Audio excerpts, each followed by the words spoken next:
जय श्री राम। दोस्तों, रामायण कथा के आज के इस भाग में आप सभी का स्वागत है। कैकेयी के कोप भवन में राम जी के राजतिलक का शुभ समाचार अयोध्या के घर घर में पहुंच गया। पूरी नगरी में प्रसन्नता की लहर फैल गई। घर घर में मंगल मनाया जाने लगा। स्त्रियां मधुर स्वर में रात भर मंगल गान करती रही। सूर्योदय होने पर नगरवासी अपने अपने घरों को ध्वज, पताका, वंदनवार आदि से सजाने लगे। हाट बाजारों को भांति भांति के सुगंधित एवं रंग बिरंगे पुष्पों से सजाया गया। गवैये, नट, नर्तक आदि अपने आश्चर्यजनक करतब दिखाकर नगरवासियों का मनोरंजन करने लगे। स्थान स्थान में कदली स्तंभों के द्वार बनाए गए। ऐसा प्रतीत होने लगा कि अयोध्या नगरी नववधु के समान श्रृंगार कर राम जी के रूप में वर के आगमन की प्रतीक्षा कर रही है। किंतु राम जी के राजतिलक का समाचार सुनकर एवं नगर की इस अद्भुत श्रृंगार को देखकर रानी कैकेयी की प्रिय दासी मंथरा की हृदय को असहनीय आघात लगा। वह सोचने लगी कि यदि कौशल्या का पुत्र राजा बन जाएगा तो कौशल्या को राजमाता का पद प्राप्त हो जाएगा और कौशल्या की स्थिति अन्य रानियों की स्थिति से श्रेष्ठ हो जाएगी। ऐसी स्थिति में उसकी दासियां भी स्वयं को मुझसे श्रेष्ठ समझने लगेंगी। वर्तमान में कैकेयी राजा की सर्वाधिक प्रिय रानी है और इसी कारण से महारानी कैकेयी का ही राजमहल पर शासन चलता है।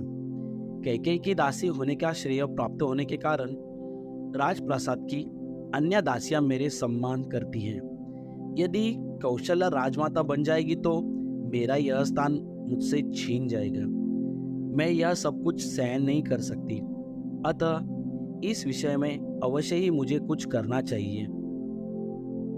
ऐसा विचार करके मंथरा ने अपने प्रासाद में लेटी हुई कैकेयी के पास जाकर कहा, महारानी, आप सो रही है। यह समय क्या सोने का है? क्या आपको पता है कि कल राम जी का युवराज के रूप में अभिषेक होने वाला है? मंथरा के मुख से राम के राजतिलक का समाचार सुनकर कैकेयी को अत्यंत प्रसन्नता हुई। समाचार सुनने की खुशी में कैकेयी ने मंथरा को पुरस्कार स्वरूप एक बहुमूल्य आभूषण दिया और कहा, मंथरे, तू अत्यंत प्रिय समाचार लेकर आई है। तू तो जानती ही है कि राम मुझे बहुत प्रिय है। इस समाचार को सुनाने के लिए तू यदि और भी जो कुछ मांगेगी तो मैं वह भी तुझे दूंगी। कैकेयी के वचनों को सुनकर मंथरा अत्यंत क्रोधित हो गई। उसका तन बदन जल भुन गया। पुरस्कार में दिए गए आभूषण को लेते हुए वो बोली, महारानी, आप बहुत नासमझ है। स्मरण रखिए कि सौत का बेटा शत्रु के जैसा होता है। राम का अभिषेक होने पर कौशल्या को राजमाता का पद मिल जाएगा और आपकी पदवी उसकी दासी से के जैसी हो जाएगी। आपका पुत्र भरत भी राम का दास हो जाएगा।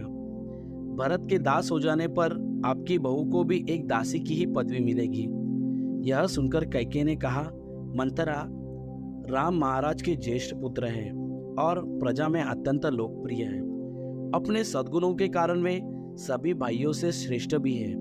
राम और भरत भी एक दूसरे को भिन्न नहीं मानते क्योंकि उनके बीच अत्यधिक प्रेम है। राम अपने सभी भाइयों को अपने ही समान समझते हैं, इसलिए राम को राज्य मिलना भरत को राज्य मिलने के जैसा ही है। यह सब सुनकर मंथरा और भी दुखी हो गई। वह बोली, किंतु महारानी, आप यह नहीं समझ रही है कि राम के बाद राम के पुत्रों को ही अयोध्या का राज सिंहासन प्राप्त होगा तथा भरत को राज परंपरा से अलग होना पड़ेगा। यह भी हो सकता है कि राज्य मिल जाने पर राम भरत को राज्य से निर्वासित कर दे या यमलोक ही भेज दे। अपने पुत्र के अनिष्ट की आशंका की बात सुनकर कैकेयी का हृदय विचलित हो उठा। उसने मंथरा से पूछा, ऐसी स्थिति में मुझे क्या करना चाहिए? मंथरा ने उत्तर दिया, आपको स्मरण होगा कि एक बार देवासुर संग्राम के समय महाराज दशरथ को आपको साथ लेकर युद्ध में इंद्र की सहायता करने के लिए गए थे। उस युद्ध में असुरों के अस्त्रों शस्त्रों से महाराज दशरथ का शरीर जर्जर हो गया था और वे मूर्छित हो गए थे। उस समय सारथी बनकर आपने उनकी रक्षा की थी। आपकी इस सेवा के बदले में उन्होंने आपको 2 वरदान प्रदान किए थे, जिसे कि आप आज तक नहीं मांगे। अब आप एक वर से भरत को राज्याभिषेक और दूसरे वर से राम के लिए 14 वर्ष का वनवास मांगकर अपना मनोरथ सिद्ध कर लीजिए। शीघ्रातिशीघ्र आप मलिन वस्त्र धारण कर कोप भवन में चले जाइए।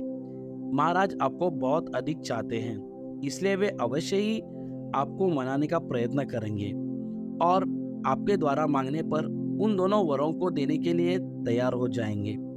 किंतु स्मरण रखें कि वर मांगने के पूर्व उनसे वचन अवश्य ले लें, जिससे कि वे उन वरदानों के देने के लिए बाध्य हो जाए।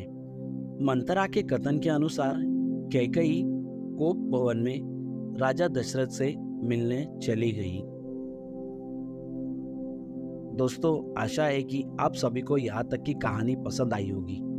इसके आगे की कहानी रामायण कथा के अगले भाग में। दोस्तों, आप सभी से ये निवेदन है कि अपने इस चैनल को लाइक, शेयर और सब्सक्राइब जरूर कीजिए और कमेंट करके आपका अभिप्राय भी जरूर दें। और हाँ, साथ ही साथ बेल आइकॉन को भी प्रेस कर दीजिए। धन्यवाद। जय श्री राम।